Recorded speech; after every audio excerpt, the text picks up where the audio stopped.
Olá, está no ar mais um episódio do Pod Brasil e hoje vocês estão vendo que o espaço aqui está diferente. A gente pegou a estrada e mais uma vez fomos para uma das nossas unidades encontrar pessoas interessantes para trazer informação importante para você que nos acompanha toda semana. Nós estamos aqui na nossa unidade de São Paulo, ao meu lado aqui o Gabriel Prata, nosso sócio coordenador da unidade de São Paulo, e hoje com um convidado muito especial, cliente do escritório aqui em São Paulo há alguns anos já, o Arnold Correia, que tem formação em administração e engenharia, se define aí como um empreendedor que gosta de gente, né? Um empreendedor que já recebeu muitas premiações no meio, não vou nem ficar declinando muito aqui, e que é sócio fundador e CEO da Atmo Digital, que há 35 anos lidera a transformação do setor com soluções que integram tecnologia, criatividade, estratégia, e é um empreendedor Endeavor desde 2007. Gabriel, vou passar para você para dar as boas-vindas ao Arnold e começar o nosso bate-papo de hoje. Obrigado, Evandro, pela vinda até São Paulo, por trazer toda a equipe, todo mundo até aqui, a gente poder ter a oportunidade de entrevistar pessoas queridas, especiais. O Arnold, além de cliente, é um amigo, já há algum tempo juntos, né, Arnold? Acho que mais de 5 anos, a gente relembrava aqui a nossa trajetória. E, Arnold, eu vou começar com um trocadilho que eu adoro sempre que eu vou te visitar lá na empresa. Tudo ótimo por aí? tudo ótimo, né? Tudo ótimo. Obrigado pela sua presença, obrigado por estar aqui com a gente.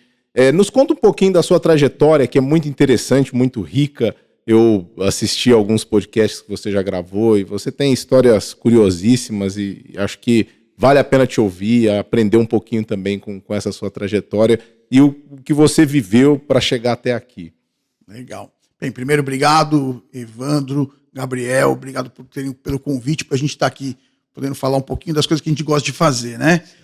Basicamente, a gente gosta de empreendedorismo, de gente e acredita muito em paixão pelo que você faz. Eu tenho um ditado do Confúcio que ele guia a minha vida, que é assim: se você arrumar um trabalho que você ama, você não vai trabalhar nenhum dia. E um dos jargões que tem na Atmo, né, o meme na Atmo, é quando a gente cruza o funcionário no caminho, a gente fala: e aí, tá se divertindo? Quando a pessoa é meio nova, o cara pensa: não, tô trabalhando, né? Mas a gente quer que a pessoa se divirta, aquilo tem que ser divertido, e é isso que a gente faz. Consegui, acho, ao longo desses, vamos fazer 35 anos esse ano, né?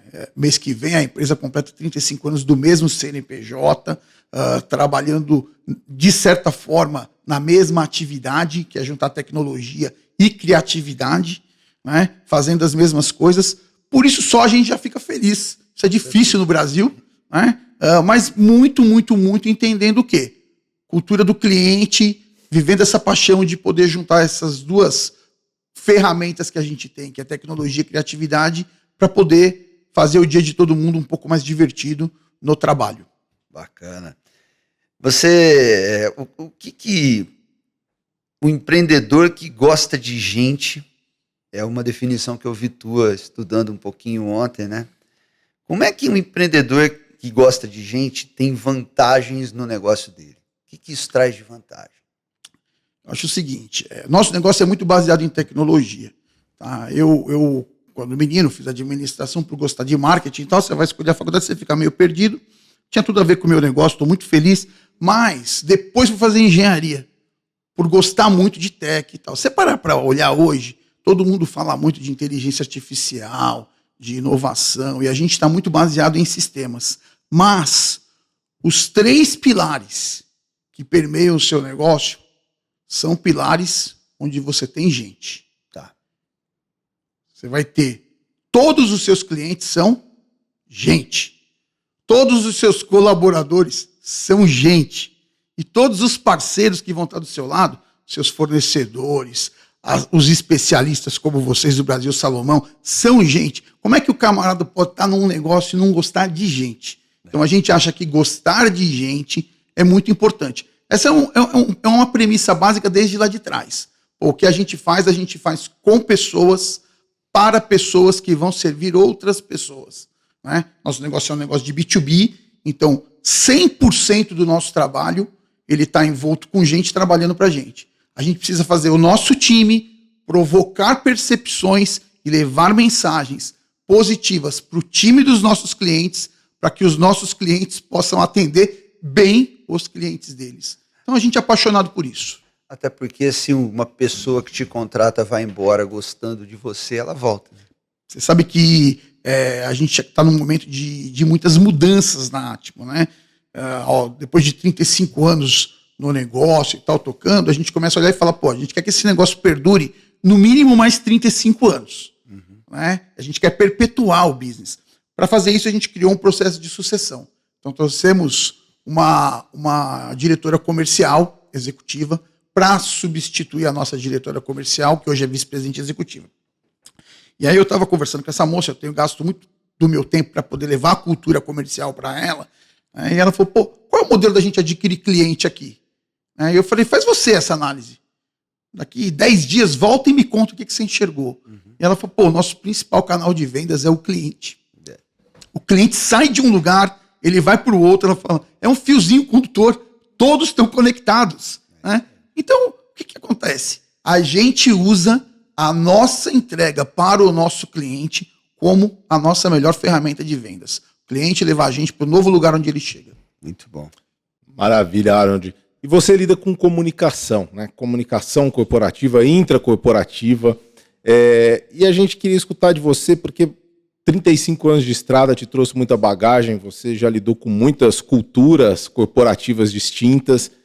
Quais que são os maiores desafios, na tua visão, para engajar equipes, para se comunicar com a equipe e deixar todo mundo voltado para atingir o objetivo do negócio?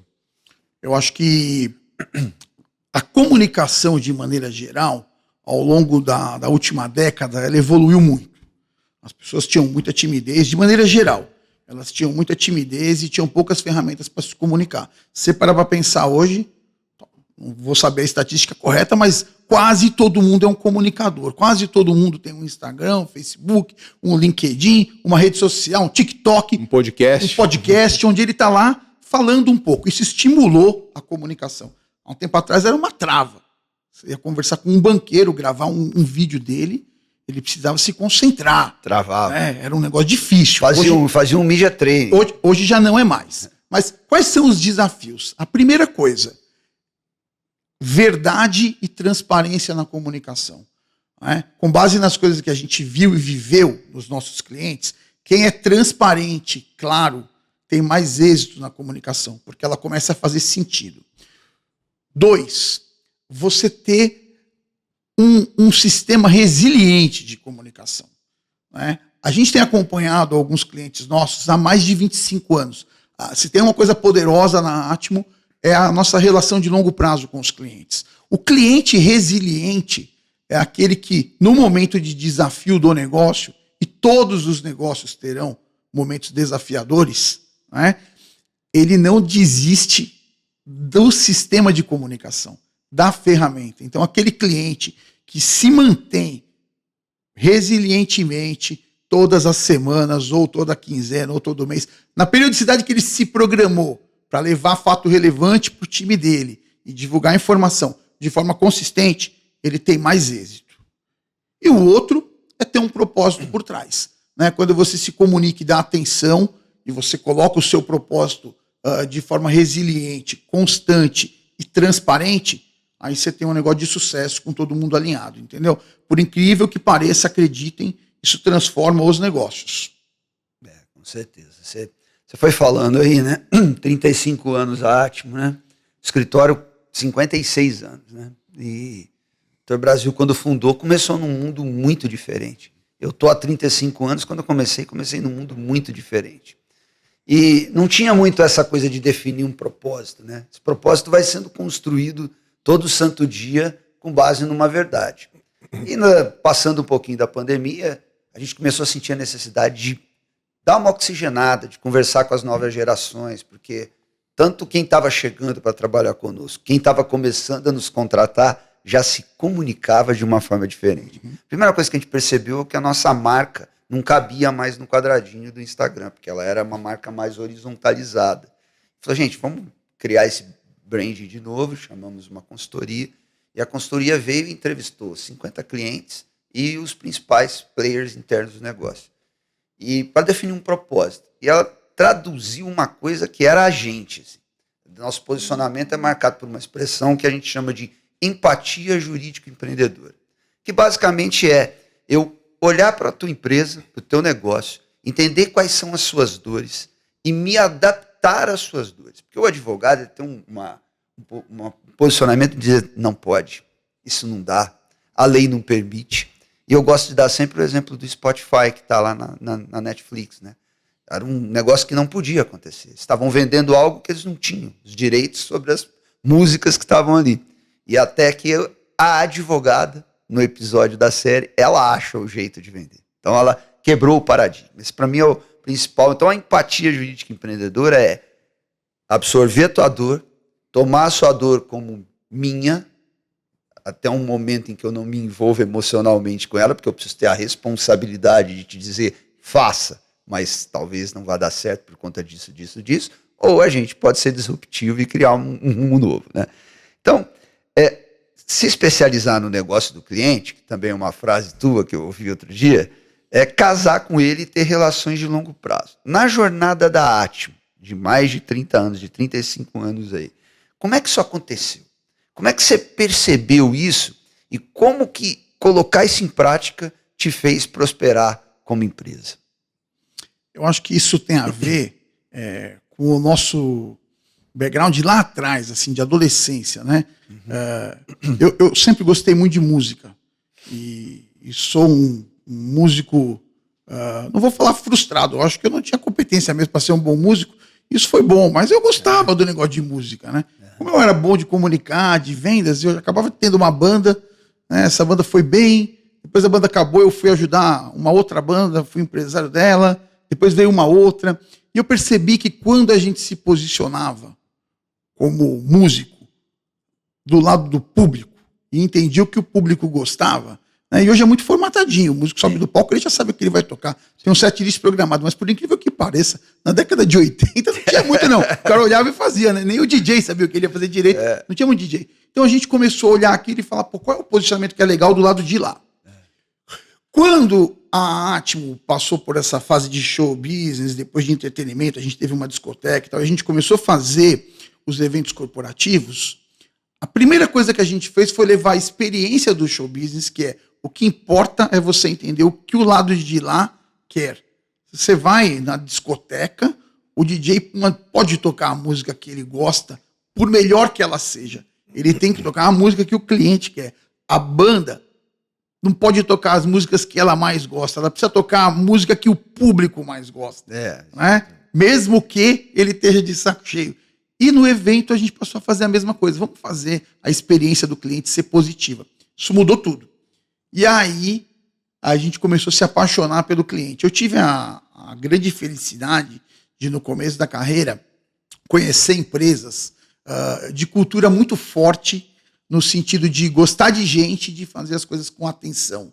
Né? Uma delas foi a Walmart. A primeira vez que eu fui a Bentonville e vi o que o Samuel Walton tinha construído, aquilo era um legado. Depois a gente conheceu o Bradesco, o que o Amador Aguiar construiu é um legado. Depois a gente teve a oportunidade de conhecer o Magazine Luiza. Então, essa soma de conhecer uma série de líderes apaixonados pelo negócio, que estão focados no cliente, contaminou a gente passou a fazer isso dia a dia no nosso trabalho, no nosso serviço, levando isso para o nosso cliente. É interessante, né? Porque eu me recordo que eu devia ter uns 4, 5 anos de formado, a gente tinha um cliente aqui na região de Limeira que era uma fábrica de componentes para freio de veículo. Esse cara tomou um auto de infração e aquela confusão, não sei o quê. E eu e o Marcelo fomos até lá. E a gente andando na fábrica, a gente achou a solução para fazer a defesa do auto de infração. Quer dizer, se a gente não tivesse ido até lá, olhado no olho, sujado a mão de graxa, e, né, pisado na poça de óleo que tinha ali, sentido o cheiro daquilo, a gente não teria encontrado a solução. Então, isso é muito importante. E quando você marca esse gol com esse cliente passa a gostar de você. Né? E aí as relações são longas. Né? A gente tem clientes no escritório, o primeiro cliente é cliente até hoje. Lógico que pela sua segunda geração da família, Nós temos clientes de 35 anos, clientes que se transformam em amigos também, né? Porque você vai construindo relações de respeito, você se inspira nele, ele se inspira em você. E as jornadas de perenidade, né, das empresas que são longas, num país em que empreender é tão difícil, dependem muito disso, né? É verdade. Eu me lembro de um dos últimos podcasts que o Dr. Brasil gravou conosco, e te ouvindo, né, a gente vê a nossa semelhança, o quanto a nossa relação é simbiótica, mas também o quanto a gente tem proximidade em termos de valores corporativos. E você fala sobre gostar de gente, sobre ouvir o cliente, né, e o Dr. Brasil fala exatamente isso, né? O Evandro pergunta para ele: você fazia, Dr. Brasil, que o cliente entrava derrubado na sua sala, triste com aquele problema, aquela autuação, e saía animado? Ele responde muito simplesmente: eu ouvia, né? Eu ouvia o cliente. Eu gostava de ouvir. Eu gostava de ouvir. Eu acho que eu tive uma experiência com você, que eu sempre ilustro, em que você insistiu muito numa tese, a gente conversava sobre aquela tese, eu falava, juridicamente não é, vamos tentar, mas... Né, e no final deu certo, né? Foi um exemplo assim que eu carrego, uma lição que eu carrego.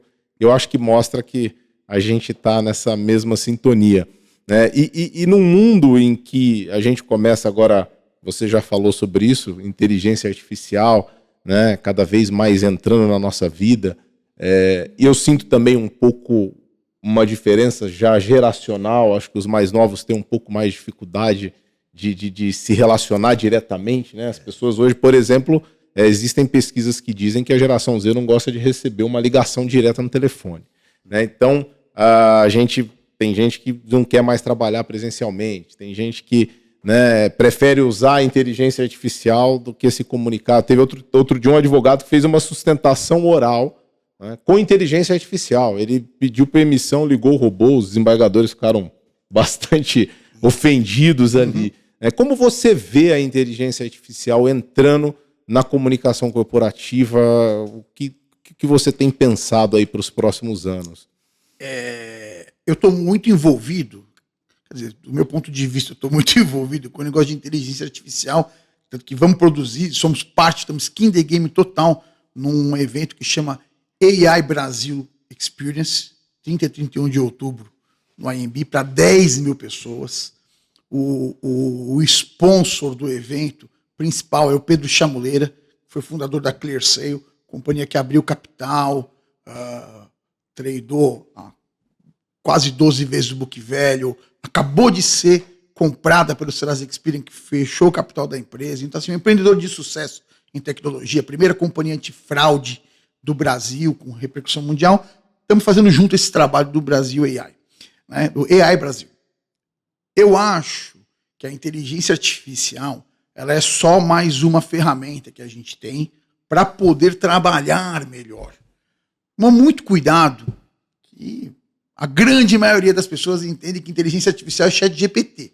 ChatGPT é uma ótima ferramenta da inteligência artificial. Mas a inteligência artificial é um pouco mais. Se a gente quiser olhar um pouquinho mais passado, assim, a gente cruzou 3 gerações, né? Cruzar 3 gerações é aquela que você viu a televisão preto e branco, a televisão colorida e o computador e a tela do smartphone está ali fazendo a mesma coisa. A gente viu muita coisa acontecer. Né? Não tinha Excel, não tinha calculadora, pessoal. Você não podia usar HP 12C na prova de matemática da faculdade. Né? Você tinha que decorar as fórmulas. Entendeu? Hoje em dia, seria um absurdo não ter o Excel. A gente não lembra nem número de telefone da mãe, lembra né? mais. Da então, esposa. assim, a ferramenta, ela vem para ajudar. Ela não vem para te substituir. Agora, eu tenho muito medo daquele camarada que está cansado, que está com pouco sonho na cabeça, ou com um sonho pequeno, e ele começa a não fazer o que ele tem que fazer e delegar isso para uma ferramenta, como o exemplo que você ilustrou. A sustentação oral é uma peça artística. É uma peça artística. Eu não sou advogado, né, mas tenho a sorte de conviver com advogados como você. Né? A sustentação oral, ela é um momento de palco. É onde a gente dá o nosso show. Não é verdade? Lógico. Ela tem expressão corporal. Ela tem expressão de entonação de voz. Sim. E ela tem um racional que ele tem que ser humano. Então o cara transferir isso, eu acho um absurdo. Agora, você fazer consulta, você conversar. Um dia desse eu peguei um prompt e fiquei conversando com esse prompt sobre um pensamento. Cara, ele te dá a oportunidade de buscar uma fonte de referência muito mais longe, isso. Entendeu? A título de te embasar para você poder construir a sustentação oral, pô, é o melhor consultor. Eu conheci um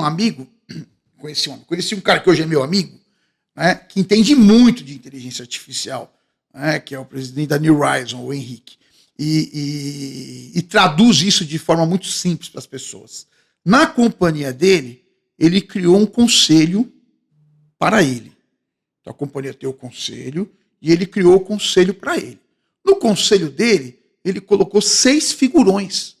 Ele colocou o Porter, ele colocou o Bill Gates, ele colocou o Hagan Tatá, ele colocou o meu tio Arnoldo Rax, ele colocou pessoas que ele admira, com pensamentos diferentes dele, alimentou todo esse prompt com todas as obras desses caras, e ele, algumas coisas ele leva para esse conselho virtual. E vê as respostas do que os caras fariam. Ele não faz o que o prompt mandou, mas aquilo ilustra ele, como se ele tivesse ido nos livros ver. Então eu acho assim, vai ajudar muito o processo da pessoa que tiver coragem de pesquisar mais. E eu concordo que é mais uma ferramenta. Quando a internet surgiu, né? Meu Deus, a internet surgiu. Agora tá tudo lá, não precisa. Você precisa. A inteligência artificial é uma internet 4.0, 5.0, 6.0, não sei nem que número que tá. Mas antes você precisava ir à internet pesquisar. Hoje ela condensa para você e te dá resumos. E tem um posicionamento depende de que você vai querer ser nesse processo. Você vai querer ser o cara que coloca a inteligência para trabalhar para você, ou você vai querer ser o cara que vai ser substituído pela inteligência? E isso é um pouco da história da humanidade, né? Você tinha um rei lá que era carregado por 4 caras, né? Aí um belo dia inventaram a roda, um só passou a carregar o rei com um cavalo. Inventaram o motor, o cavalo caiu fora, e estamos chegando quase no carro autônomo. Mas esses caras foram fazer outras coisas. O cara foi fazer a ferradura para o cavalo, foi fazer o pneu para o... né? Aí o mundo se desenvolve. Eu acho que é mais esse ponto. Agora, o grande problema é que e esse fato da gente ter vivido uma geração que saiu, que ouviu música em fita cassete, em vinil, e agora escuta no streaming, né? Acho que teve a oportunidade, assim, de ser meio que o elo perdido disso tudo, né? Eu me lembro que eu sabia todas as placas dos meus carros, porque nós somos de uma geração em que todos os telefones estavam na cabeça, não estavam aqui. Só que, ultimamente, se você pedir para eu te dizer a placa do meu carro atual, eu não sei. Porque eu sei que eu tenho uma foto dela aqui em algum grupo de família, aqui para documento, e eu vou lá buscar. Então, isto me preocupa para a humanidade, até do ponto de vista neural. As conexões que você faz no seu cérebro, pondo ele para trabalhar, sabendo a fórmula. Ninguém sabe a fórmula, mas você sabe que você tem que apertar aquele botão, que é a fórmula que você precisa estar ali. Só que se aquilo parar de funcionar, se o GPS cair, você não chega em casa. Esse é um grande problema, que a gente vai ter que refletir sobre ele. Eu acho que quando você conversa isso com quem está muito envolvido nas questões neurais, né?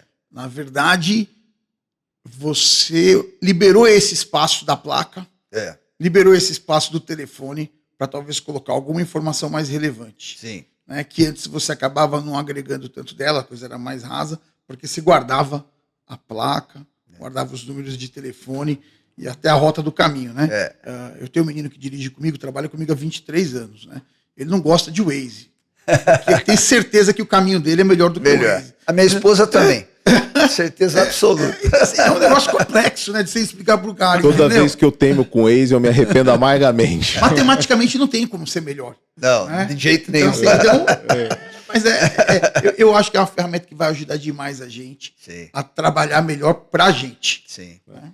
Voltando, desculpa. Pode ir. Voltando um pouquinho aqui para o mundo analógico, né? A gente descobriu agora, né? Outro ponto em comum aqui nosso, aliás, assim como você foi guitarrista e trabalhou com música, o Evandro é guitarrista, é produtor musical, tem banda, trabalha com música, eu também já fiz alguma coisa, então quer dizer, mais um ponto em comum, mas todos nós estamos envolvidos com música e de certa forma acho que trazemos as lições que tivemos, né, nesse mundo artístico para dentro das nossas profissões. Como que você carrega o que você aprendeu, né? Você falou um pouquinho já do showbiz das tuas experiências como empresário. Como você carrega isso? Como você vê a música, né, esse lado artístico hoje dentro da tua vida? Sei que teus filhos também são excelentes músicos, então se você puder contar um pouquinho dessa relação da música com a vida corporativa. Eu acho assim, minha mãe é uma pessoa muito simples, mas ela acertou demais na minha educação quando ela fez questão de contemplar 3 coisas: música, esporte, eu faço judô desde criança, né, e estudar inglês, que hoje as crianças aprendem inglês na escola, aprendem de verdade, mas no passado você tinha que pagar, né, era caro e tal. E isso ajudou demais a minha vida no aspecto de você poder ter um pouco de sensibilidade, vamos chamar assim, né, e percepção do que é bom e do que não é. Porque a música, ela te dá muito back. Sim. Né? Você fala, pô, eu tenho instrumentos em casa, tenho instrumento na casa do meu filho, tenho instrumento no escritório, entendeu? Porque nada como você pegar um violão, tocar meia horinha para aquilo ali abrir a sua cabeça e refrigerar o seu cérebro, né? Vocês sabem disso. Sim. Então, eu acho que esse capítulo da vida de educação musical, ele deveria contemplar a vida de todo mundo, entendeu? Abrir muito espaço e tal. E a gente levou isso até para o nosso negócio. Uma das coisas que a gente fez muito na Atmo era pegar um planejamento estratégico de uma companhia grande, companhia de 100 mil empregados, 50 mil empregados, fizemos para as maiores do Brasil, né? Feito por uma grande consultoria, McKinsey, Bain Company, BCG, né? A gente pegava aquilo lá onde 100 pessoas muito inteligentes gastaram dias produzindo, mas quem ia falar com o cliente era o açougueiro lá na loja. E a gente transformava aquilo numa música. Um jingle. Um jingle. Uma música que é o quê? É o planejamento estratégico, é a maneira de você descer. Entendeu? E aí você toca aquilo o ano inteiro, cara. E aquilo permeia o colaborador no dia a dia que ele está falando com o cliente. Ou seja, jamais eu teria essa torre de Babel, esse translate, se não tivesse tido convívio com a música. Então você pega aquela mensagem super inteligente, que nem diz um amigo meu, 280 slides, que você transmite aquilo em 2 minutos para que qualquer pessoa na ponta da empresa possa estar repetindo e levando para o colaborador. Isso faz toda a diferença, entendeu? Né? Esse detalhe eu levo da música, assim, me ajudou muito, entendeu? Não é à toa que professor de cursinho ensina a fórmula cantando. É verdade. E assim, eu vi uma expressão agora sobre essa questão da música e das artes, ela poder te abrir a mente, né? É o que você falou, você está travado, meia horinha ali que você para e toca, e hoje até eu brinco, né, que às vezes a vida fica meio corrida e você fica longe da música, né? E aí você fala, pô, tá faltando alguma coisa. E aí você marca um ensaio com a tua banda, parece que você tirou 500 toneladas de cima do seu corpo, né? E você volta mais produtivo, né? E essa questão de você usar a música para comunicar, eu vi que a ONU está descobrindo que ninguém lê os relatórios dela. Porque provavelmente, por mais capacitados, técnicos e cheios de informações que sejam os relatórios das grandes consultorias que você acabou de citar, o açougueiro do supermercado não vai ler. O chefe dele não vai ler. E nem o presidente da empresa às vezes lê, porque é muito grande aquilo. Então, se você não traduz aquilo de uma maneira fácil, você não passa a mensagem. Todo mundo da nossa geração lembra de We Are the World. Verdade. Pô, aquilo era uma mensagem da ONU para mudar o mundo. Né? Pô, vamos falar sobre alimentos, sobre as pessoas que estão precisando se alimentar, transmitida numa música com ídolos globais que todo mundo ficou com o negócio na ponta da língua. É muito simples na música você fazer a linguagem universal. Legal.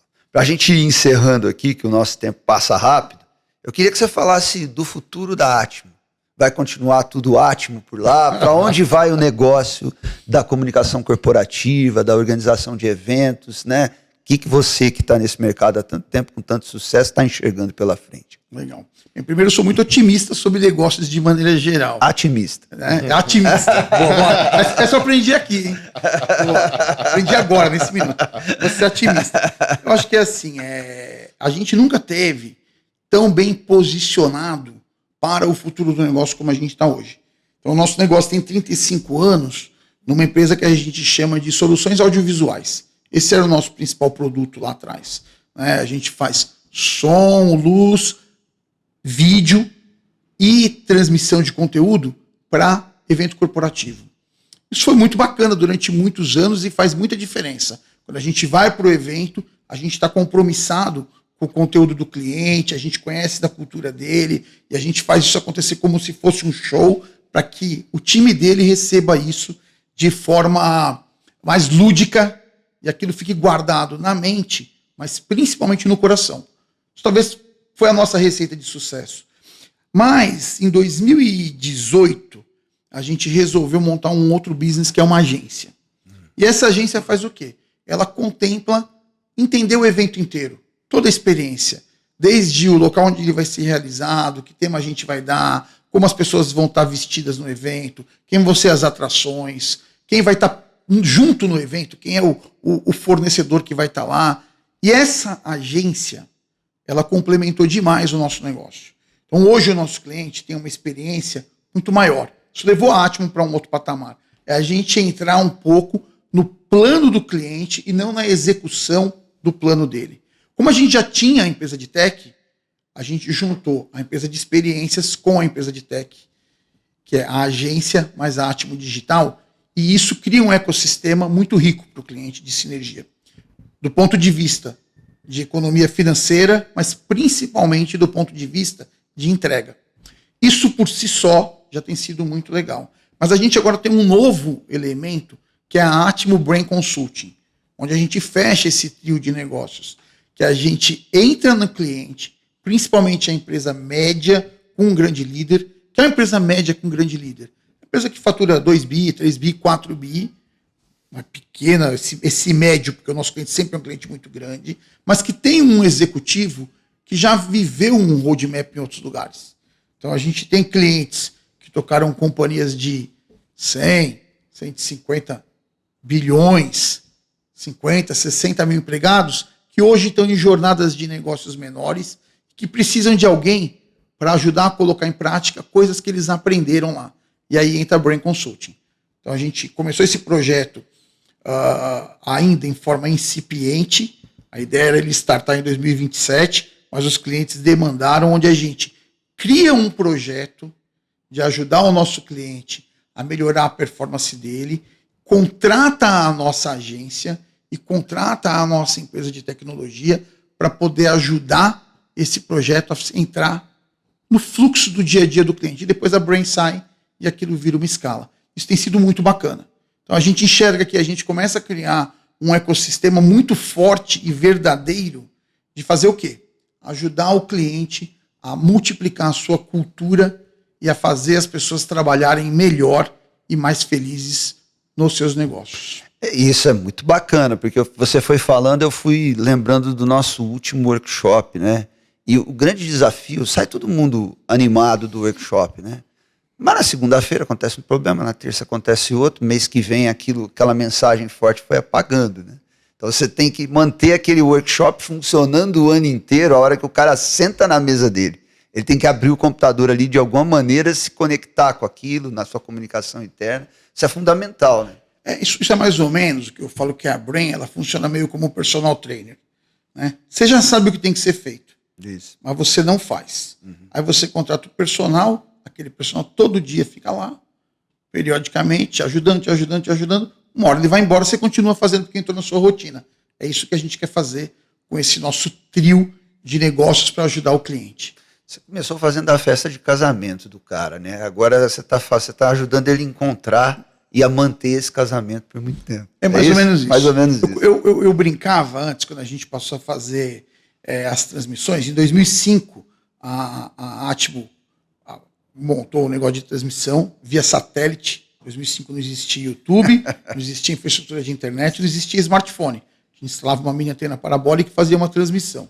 E eu dizia para o cliente o seguinte: isso aqui é mais ou menos como ir na missa. É um pouco do que você estava falando. A pessoa, ela vai, assiste o programa na quinta-feira, ela fica energizada. Trabalha quinta, sexta, sábado, domingo, segunda. Na terça ela já está desanimando. Volta na quinta-feira de novo, assiste mais uma vez ao vivo. Você levanta. Então, renova a fé. Renova a fé. É mais ou menos que nem na missa, né? Então, Exatamente. aí você tá com a fé renovada o tempo inteiro. Isso aí.